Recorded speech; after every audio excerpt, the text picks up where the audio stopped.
Today we're going to talk about how to be fake in the right way. When we think about fakeness, we think about people who talk behind your back. We think about people who conceal their, emotions or other things about themselves for material gain, for social gain, a sort of manipulation. But in this video, I'm going to present a view of fakeness that is more accepting of, what it really means to be fake and what the positive meaning can mean, and what the negative meaning really means, like I just described. So the thing is, we have to be fake in some way because every single situation in life demands for a different set of words to be said, a different set of actions to be taken. And so people may say things like, oh, you always have to be true to yourself, you always have to share your truth, you always have to be authentic.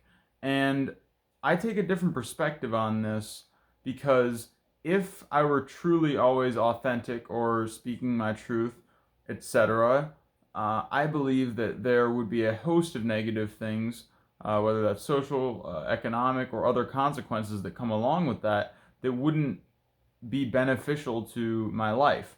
Now, if you want to argue on a deeper moral level that it's still the right thing to be authentic all the time, maybe you could argue that, but I don't think there's any real debate about the filtering concept of your mind being an extremely useful thing to navigate the world around you.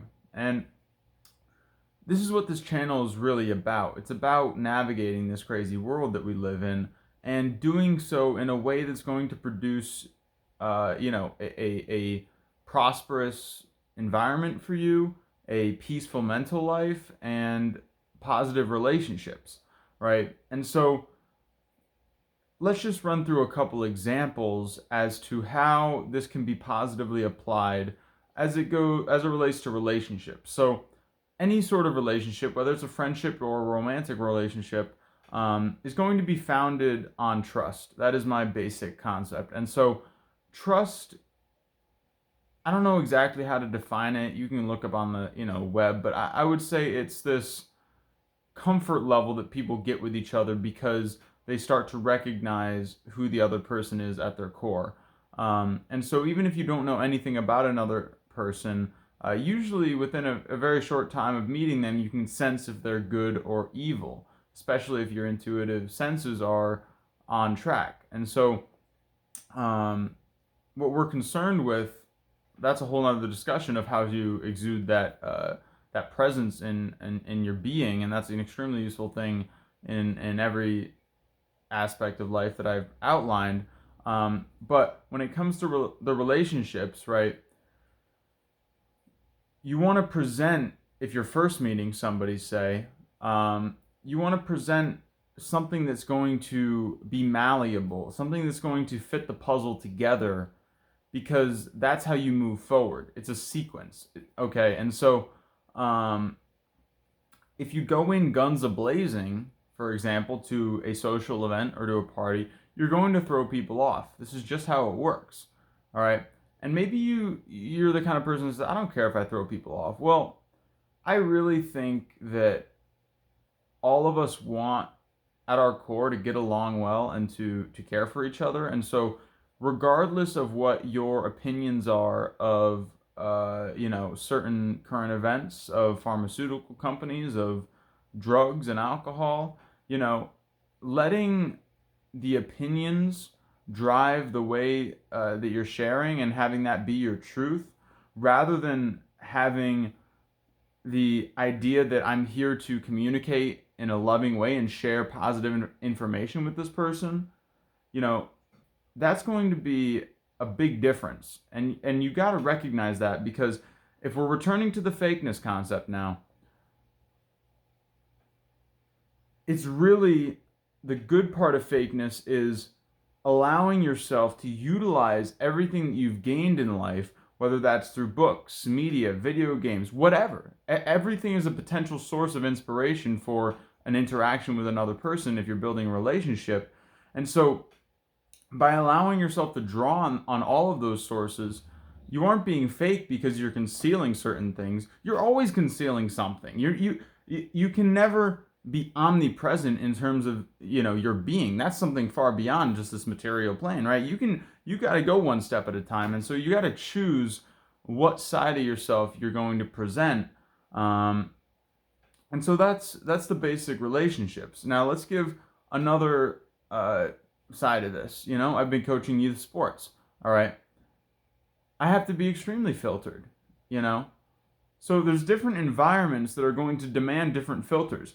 If it's a social event, party, okay, I'm probably not going to be starting off any conversations with politics.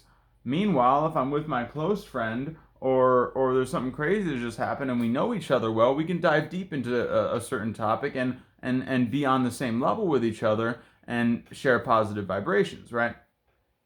And so with kids, it's so obvious with kids, right? But for some reason we lose this idea as we go on in life because of those concepts of you got to be yourself, you got to be, and all those things are true. You got to be discovering yourself, but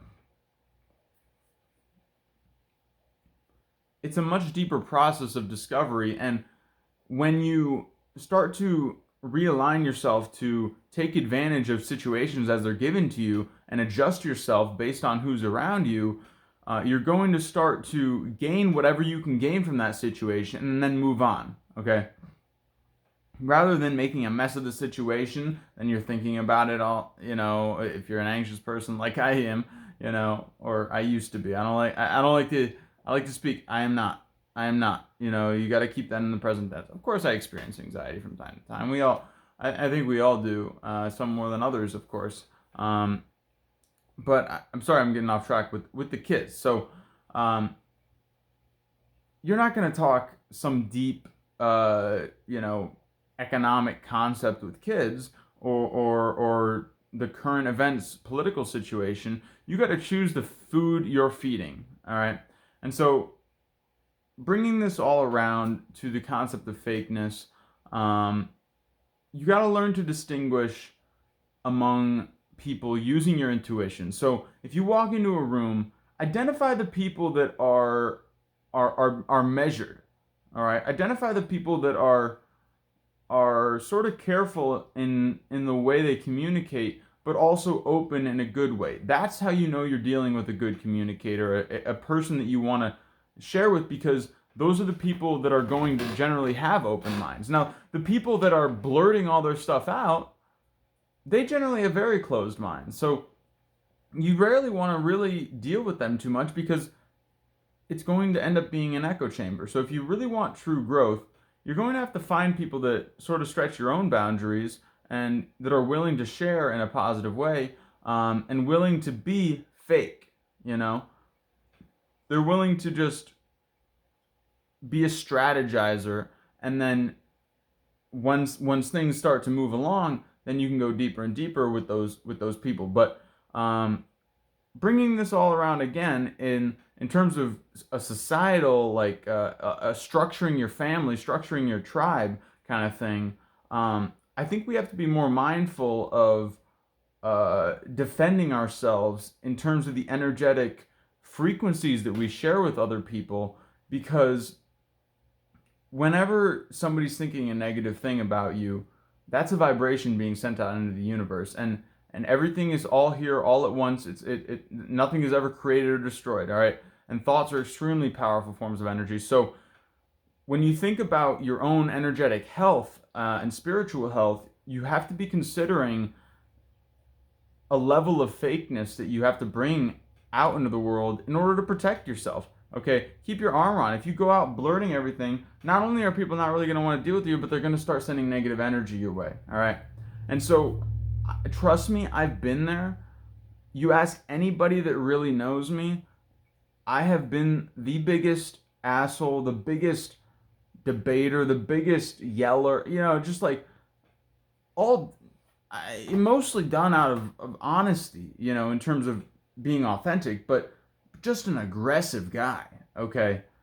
It's not the fucking solution, all right? It's just not, because it just pushes people away. And at the end of the day, it often pushes you away from yourself, because we're already naturally loving creatures that want to help other people. So that's about it. You know, just kind of pour my heart out on these videos. I hope you enjoy them. And if you have any questions, you leave it in the comments. And I will talk to y'all soon. Peace.